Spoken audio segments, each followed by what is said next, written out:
2021 Ducati Scrambler Desert Sled Review.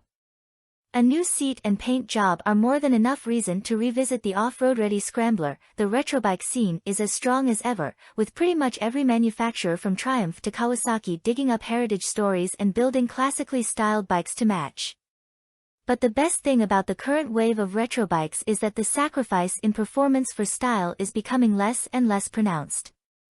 And while the Ducati Scrambler Desert Sled would be hard work to actually race across a desert, it does have some genuine off-road capability. The fully adjustable Kayaba fork and preload/rebound adjustable shock both have 7.9 inches of travel, and with more than 9 inches of ground clearance, you can tackle some decent terrain without tearing a hole in your cases. And sure, a 21-inch front wheel would be better off-road, but the spoked 19/17-inch wheel combo is a proven adventure bike setup for striking a balance between dirt and asphalt. Equally important as ground clearance and suspension is riding position. No amount of travel will make up for ergonomics that don't work when you're standing up. Thankfully the sled works well. It feels a little wide, particularly if you've just stepped off a dirt bike, but the bars are a good shape and well positioned for standing operation. The only weak point here is down by your feet. The pretty aluminium foot pegs look nice, but even with the rubber removed they're slippery, especially when mud and water get involved.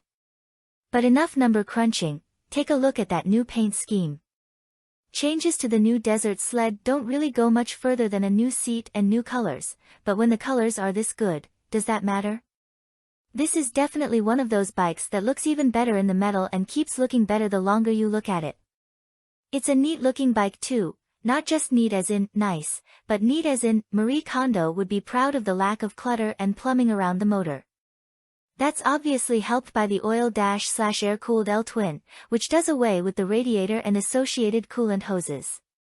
But even aside from the benefits of the old-school cooling methods, the side view of the bike is pleasantly free from dangling wires and ugly sensors.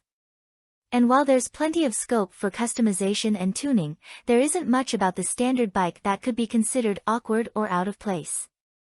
There are now 9 different Scrambler models available, 2 1,100 cubic centimeters versions and 7 803 cubic centimeters bikes. There has to be a Disney remake in there somewhere.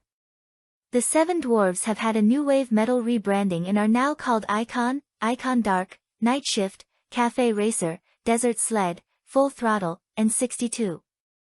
Think Snow White, as played by Shayna Texter, facing off against